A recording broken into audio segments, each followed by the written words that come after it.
a lot of sorrowful feelings about the timing, because what's happening now, the rumors that are going about, is that After 4 long decades, an old voice from behind Graceland's gates finally steps out, with a story he says sat on his chest for years. A long time has passed, yet this security guard says the truth never stopped following him. He talks about the pressure of covering things up before the world knew it. Secrets were buried, details were erased, trails were covered, and the legend was kept spotless while shadows scratched at the door. But now, he is ready to break the seal on what really went down, and the way he tells it changes how that night hits your memory forever. Join us as we dive into the details of this revelation. The weight of silence. In a small living room cluttered with old photographs, sunlight streams through thin curtains, casting shadows across worn furniture that has seen better days. In a corner sits a man in his late 70s, his hands trembling slightly as he holds a cup of coffee. This is Dick Grob, a name most people would not recognize, but one that carries enormous weight in the final chapter of Elvis Presley's life. For 40 years, he kept a secret that would shake the core of everything the world believes about that August night in 1977. Dick served as head of security at Graceland during the most chaotic period of Elvis's life. He was there through the final tours, the medical emergencies that were hushed up, and the deterioration that everyone around Elvis pretended not to see. His job was to protect the king from threats, from obsessive fans, from those who wanted to exploit him. But on that fateful night in August, Dick faced a different kind of challenge entirely. He had to make decisions that would haunt him for the rest of his life. Decisions that changed the official story of how Elvis's life ended. The decision to hide the truth was not made by one person alone. Dick explains that in the hours following the discovery of Elvis's body, the security team gathered in hushed conversations. They were not just bodyguards or hired protection. Many had worked for Elvis for years, had shared meals with him, had listened to his fears and dreams. They felt a loyalty that went beyond their paychecks. When they realized what had actually happened that morning, they understood immediately that certain details could never become public knowledge.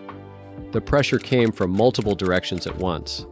There were phone calls being made to important people, discreet conversations happening, and an unspoken understanding that everyone needed to align their stories before the authorities arrived. Dick remembers the weight of those moments, the way time seemed to move in slow motion while also rushing forward too fast. Every security guard knew that what they said in the next few hours would become the permanent record. They would have to live with their words forever. The truth was messy and complicated, and would destroy the image of a man the world adored. Dick admits now that they convinced themselves they were doing the right thing. They told themselves they were protecting Elvis's legacy, shielding his daughter from painful details, and preserving the dignity of a man who had given so much to his fans. They rationalized their decision by focusing on what Elvis would have wanted, how he had always been obsessed with his image and his place in history. In their minds, hiding the full truth was an act of loyalty, perhaps the final service they could provide to the man who had employed them and trusted them with his life. But the years have not been kind to Dick's conscience. He has watched countless documentaries that present a sanitized version of events. He has seen books published by people who were not there, people who piece together a story from secondhand accounts and official reports that he knows are incomplete. He has attended memorial services where Elvis is remembered as a tragic figure who left too young, but never as the complex reality of what actually occurred. Each time, Dick has remained silent, honoring the pact made by the security team in those frantic morning hours. The decision to speak out now comes from a place of deep conflict. Dick is not looking for attention or money.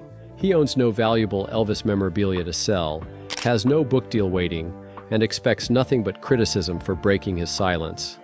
But he is old now, and the weight of the secret has become unbearable.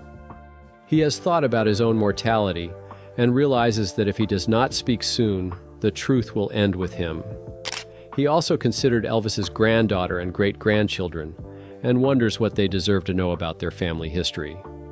What troubles Dick most is not just what they hid that day, but how easily the false narrative was accepted. The official version of events became gospel truth, repeated so many times that even people who were there started to remember it the way it was written in reports, rather than the way it actually happened. Dick realized now that by trying to protect Elvis, they may have done him a greater dishonor. They turned him into a sanitized myth, rather than letting him be remembered as a human being who struggled with real problems. Sitting in his modest Tennessee home, surrounded by memories of a life spent in the shadows of fame, Dick Grob prepares to violate the code of silence he has honored for 4 decades. He knows some people will call him a traitor and will say he is disrespecting Elvis's memory for speaking out. But he also knows that the truth has a way of demanding to be told. And after 40 years of living with what he knows, Dick has finally decided that the world deserves to hear what really happened on that very day when the music faded. The real timeline. The official record states that Elvis Presley was found unresponsive in his bathroom at around 2:30 p.m. on August 16, 1977. This timeline has been repeated in every biography, every documentary, and every news report about his demise. But according to the security head, this timeline is fundamentally wrong. The truth is far more complicated and involves hours of activity that never made it into any official report. What really happened that morning reveals a desperate attempt to manage a crisis that was already spinning out of control. Dick explains that Elvis was actually discovered much earlier in the day, a few hours before emergency services were contacted. The delay was not accidental or due to confusion. It was a deliberate decision made by people who understood that once paramedics and police arrived, they would lose control of the narrative entirely. Those missing hours were spent making phone calls, having urgent discussions, and preparing the scene for what would become the official discovery. The security team was not idle during this time. They were working to shape how the world would remember this moment. The morning had started like many others at Graceland, with staff moving through their routines while Elvis slept. But when the actual discovery was made, it triggered immediate alarm among those who understood the implications of what they were seeing. Instead of calling for help right away, the first calls went to key members of Elvis's inner circle. These were not the kind of people who would be listed in official reports. They were the decision makers, the ones who had always controlled access to Elvis and managed his public image. During those crucial hours, security guards moved through the upstairs rooms with purpose and urgency. They were not searching for Elvis or trying to help him. By the time most of the security team was aware of the situation, it was already too late for medical intervention. Instead, they were focused on damage control. Dick admits they went through Elvis's bathroom and bedroom, identifying items that could be problematic if discovered by investigators. They made quick decisions about what could stay and what needed to disappear immediately. The staging of the scene was done with surprising efficiency. Certain items were repositioned to create a specific impression of what had happened. Other items were removed entirely and would never be logged as evidence or mentioned in any report. The security team worked with an understanding that every detail mattered, that investigators would form their conclusions based on what they saw when they arrived. By controlling the physical evidence, they could influence the entire investigation before it even began. When the decision was finally made to call for emergency services, everyone knew exactly what they were supposed to say. The discovery time was coordinated to match the story that had been crafted during those hidden hours. Staff members were instructed on how to respond to questions, what details to emphasize, and what information to conveniently forget. The goal was not necessarily to lie outright, but to guide investigators toward a specific conclusion while omitting details that would complicate the narrative. The paramedics who arrived had no reason to question the timeline they were given. They found exactly what they expected to find based on the information provided by those who called them. The scene looked consistent with a tragic but straightforward medical emergency. Nothing appeared obviously suspicious or out of place. The security team had done their job well. By the time official investigators arrived, the story was already set in concrete through multiple witness statements that all aligned perfectly. Dick reveals that coordinating this deception required constant communication between security personnel throughout the morning. They could not afford to have conflicting statements or timeline discrepancies that would raise red flags. Each guard was briefed on the official sequence of events and made to understand how critical it was that everyone maintained the same story. The pressure was intense, knowing that any mistake could scatter the entire carefully constructed narrative. Looking back now, Dick struggles with the moral weight of those decisions.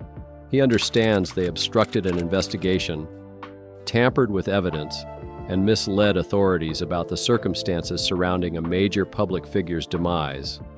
But in those moments, with phones ringing and people shouting, and the reality setting in that Elvis Presley was truly gone, they convinced themselves they were doing what needed to be done.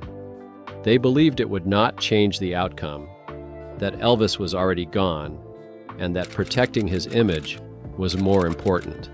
The real timeline reveals a calculated effort to control information from the very first moments.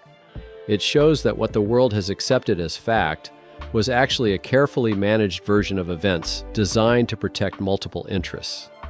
Dick admits now that the hours between the actual discovery and the official emergency call were spent rewriting history in real time, creating a story that could be maintained under scrutiny and ensuring that certain truths would remain buried with Elvis himself.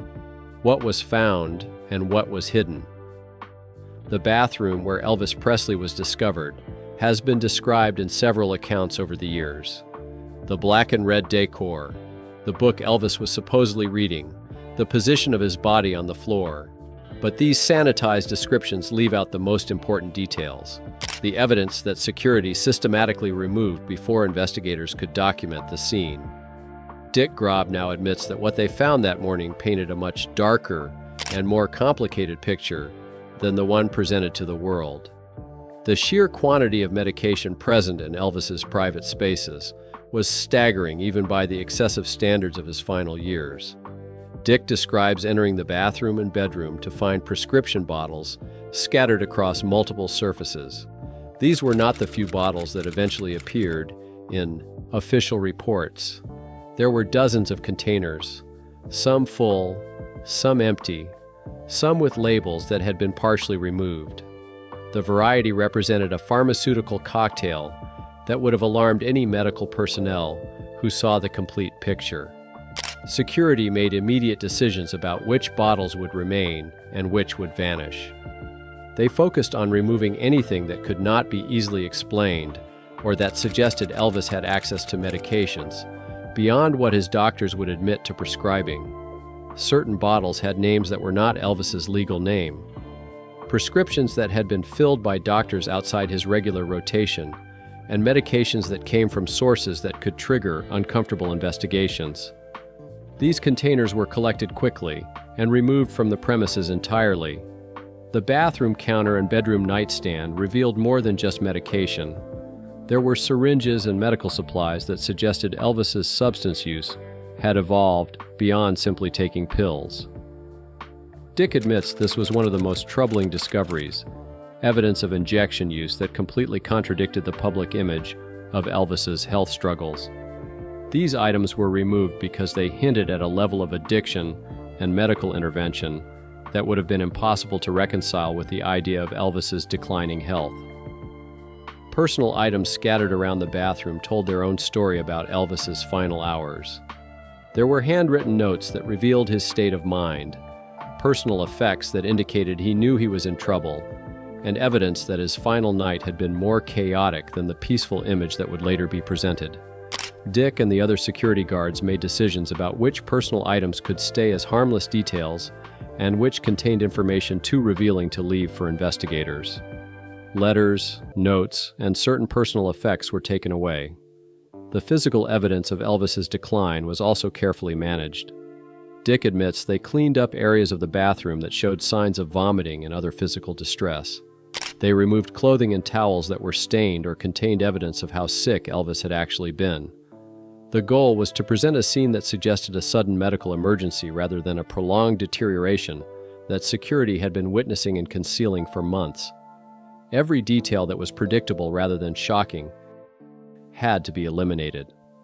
Financial records and personal documentation found in Elvis's bedroom posed another problem. Dick reveals there were papers scattered around that showed the true extent of Elvis's spending on medications, payments to various doctors, and financial arrangements that would have raised serious questions about who was enabling his addiction. These documents were gathered and removed because they created a trail that led to conclusions about the people around Elvis and their role in his decline. The decision about what to preserve and what to hide was made with surprising speed. There was no lengthy debate or careful consideration of ethics. Security guards moved through the rooms with practiced efficiency, identifying problematic items and removing them before the official discovery would be made. Dick admits they had mentally prepared for this scenario and had discussed among themselves what would need to be done if things ever resulted in tragedy. When the moment came, they executed their plan with grim determination. Some items were destroyed immediately, burned or disposed of in ways that ensured they could never be recovered. Other items were hidden in secure locations, kept by trusted security personnel who understood they could never speak about what they possessed. Dick will not reveal the current location of these items or whether they still exist, only that they were removed from Graceland before investigators arrived and never made it into any official evidence log. The most haunting aspect of this concealment for Dick is knowing that a complete accounting of what was in that bathroom might have prompted different conclusions about Elvis's passing. Medical examiners worked with incomplete information, forming their opinions based on the edited version of the scene that security had prepared for them. The full truth about the extent of Elvis's substance use, the sources of his medications, and the warning signs that were ignored might have changed how his death was classified and understood. Dick now struggles with the knowledge that items they hid that morning could have provided answers to questions that fans and researchers have debated for decades. The physical evidence they removed might have explained exactly what happened to Elvis, who bore responsibility for which part, and whether his demise could have been prevented. By hiding that evidence, security did not just protect Elvis's image. They protected everyone around him who had played a role in his tragic decline. The pressure from upstairs. The security team at Graceland did not operate independently. They answered to a complex hierarchy of managers, handlers, and family members who all had their own interests in how Elvis's story would be told. Dick Grob explains that within an hour of Elvis being discovered, the guards were receiving direct instructions from powerful figures who understood exactly what was at stake. The pressure to control the narrative came from multiple sources, each with their own reasons for wanting certain details to remain hidden forever. The first calls came from Elvis's inner circle, those who had built careers and fortunes on their association with him. These were individuals who stood to lose everything if the full truth about Elvis's substance use and the enablement surrounding him became public knowledge. They did not phrase their instructions as requests. They made it clear that security's job was to protect Elvis's legacy at all costs, and that meant ensuring the official story remained simple and sympathetic. Any complications would reflect poorly on everyone linked with the Elvis organization. Financial considerations drove much of the pressure that morning. Dick explains that Elvis's estate, his ongoing business interests, and the livelihoods of many of employees depended on maintaining his marketability. A scandal involving excessive substance use, negligent medical care, or involvement of his inner circle could destroy the commercial value of the Elvis brand. Merchandise sales, licensing deals, and future projects all hinged on the public continuing to view Elvis as a tragic figure rather than an addict who was failed by those around him. The instructions given to security were specific and left no room for interpretation. They were told which details to emphasize in their statements to investigators, which questions to answer vaguely, and which topics to claim they knew nothing about. Dick admits they were essentially given a script to follow, with key phrases and explanations that would guide investigators toward predetermined conclusions. Anyone who deviated from this script was warned they would face immediate termination and potential legal consequences. The Presley family's wishes added another layer of pressure. Dick describes conversations where it was made clear that Elvis's daughter and his father were to be protected from embarrassing revelations at all costs. Security was reminded repeatedly that their primary loyalty was to the family, not to abstract concepts like truth or justice.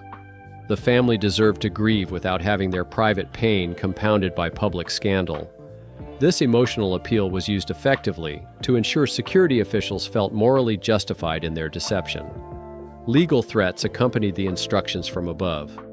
Dick reveals that security guards were warned about the consequences of speaking to the media, of contradicting official statements, or of sharing information that had not been approved.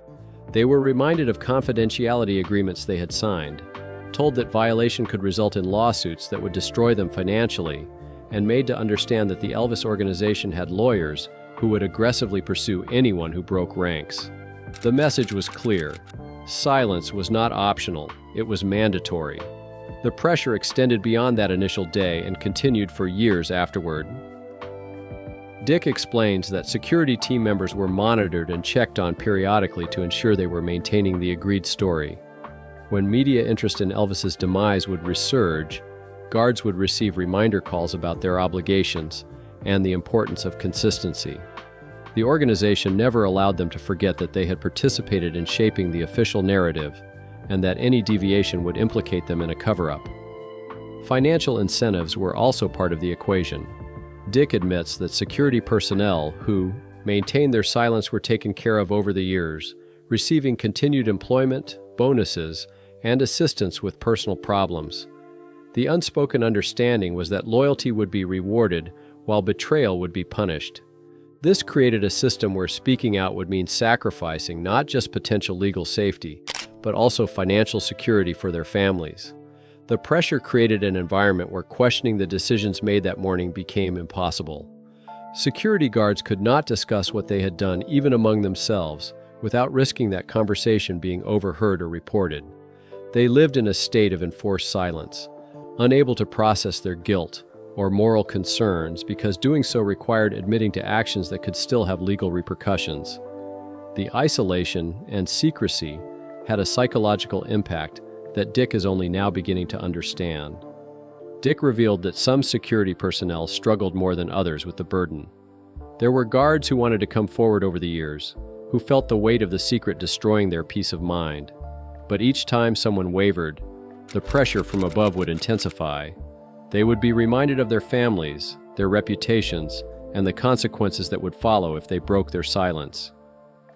The organization was vigilant about maintaining control over the narrative, even decades after Elvis's passing. The most painful aspect of this pressure for Dick is realizing how effectively it controlled not just what security said publicly, but what they allowed themselves to think privately. The constant reinforcement of the approved narrative, the rewards for loyalty, and the threats for deviation created a situation where guards began to internalize the false story. They repeated it so many times in so many contexts that it started to feel like the truth. Only now, with the distance of 4 decades and the perspective of old age, can Dick fully acknowledge how thoroughly they were manipulated into silence, living with the secret. The years after Elvis's passing were not kind to Dick Grob's conscience. While the world moved on, mourned, and eventually transformed Elvis into an eternal icon, Dick carried the weight of knowing the real story. He watched the first anniversary memorials, saw the tributes and documentaries, listened to fans share their theories about what happened. Each time, he remained silent, honoring the pact he had made with the other security guards and the instructions from Elvis's inner circle. But silence came with a price he never anticipated. The hardest moments came when Dick encountered genuinely curious researchers and writers who were trying to piece together an accurate account of Elvis's final days. These were not tabloid journalists looking for sensational headlines. They were serious people who interviewed everyone they could find, who studied reports, who wanted to understand the truth. Dick had to look them in the eye and repeat the sanitized version of events, knowing he possessed information that could answer their questions. The guilt of those conversations accumulated over time. Family gatherings became complicated when Elvis's name came up in conversation. Dick's own relatives would discuss Elvis's demise, would debate theories they had read or seen on television, would express sympathy for the tragedy of his decline. Dick could not tell his own wife the full truth, could not explain to his children why certain documentaries made him turn off the television in frustration. The secret created a barrier between Dick and his loved ones, a part of his life experience he could never share with the people closest to him. The financial security that came with his silence felt increasingly hollow as decades passed. Dick used his payouts from the Elvis organization to buy his house, to send his kids to college, to build a comfortable retirement. But every material comfort was shadowed by the knowledge of how it was earned. He had profited from hiding the truth about a man's end. He had accepted payment for his participation in a cover-up. The money spent differently when Dick allowed himself to think about its real source. Therapy was not an option because Dick could never fully explain to a counselor what troubled him. How could he discuss the source of his guilt without revealing information he had sworn to protect? He attended church and listened to sermons about honesty and integrity, feeling the words cut deeper than the preacher could know. He dealt with his conscience in isolation, unable to seek help or guidance because doing so would require breaking his silence. The loneliness of carrying this secret became its own kind of torture. The decision to finally speak out came gradually rather than all at once. Dick began by allowing himself to privately acknowledge the full truth of what happened, to stop pretending even to himself that what they did was justified. He wrote down his memories in journals he kept hidden, practicing honesty on paper, even if he could not yet speak it aloud.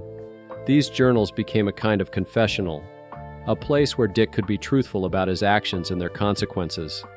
Writing it down made the burden slightly bearable. Health scares in his 70s forced Dick to confront his mortality in concrete terms. A heart attack, followed by a cancer diagnosis that thankfully turned out to be treatable, made him realize his time was running out. He thought about dying with this secret, about taking the truth to his grave as he had always assumed he would. But the prospect of meeting his end without confession filled him with a dread that was worse than any fear of consequences for speaking out. He didn't want to end life as a liar. The final push came from watching Elvis's family continue to struggle with questions about his demise. His daughter's own struggles and tragic demise, his granddaughter's public battles, all seemed connected to unresolved truth about Elvis himself. Dick began to wonder if the cover-up had harmed the family more than the truth ever could have. By hiding the full story of Elvis's addiction and enablement, they had prevented the family from fully understanding and processing what happened.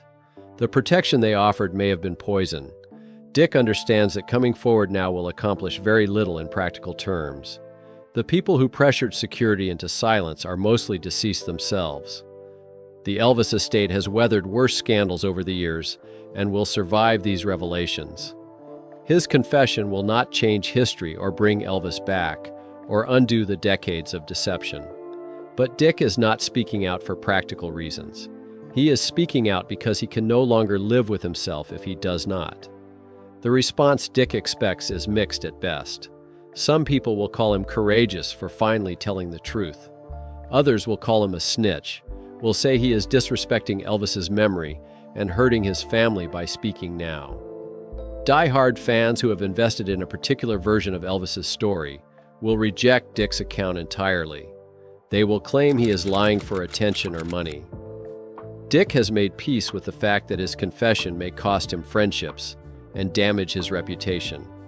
The truth matters more than public opinion. What Dick hopes to accomplish is simple. He wants there to be a record of what actually happened before everyone who was there is gone. He wants Elvis's grandchildren and great-grandchildren to have access to the full truth about their family history, even if that truth is painful.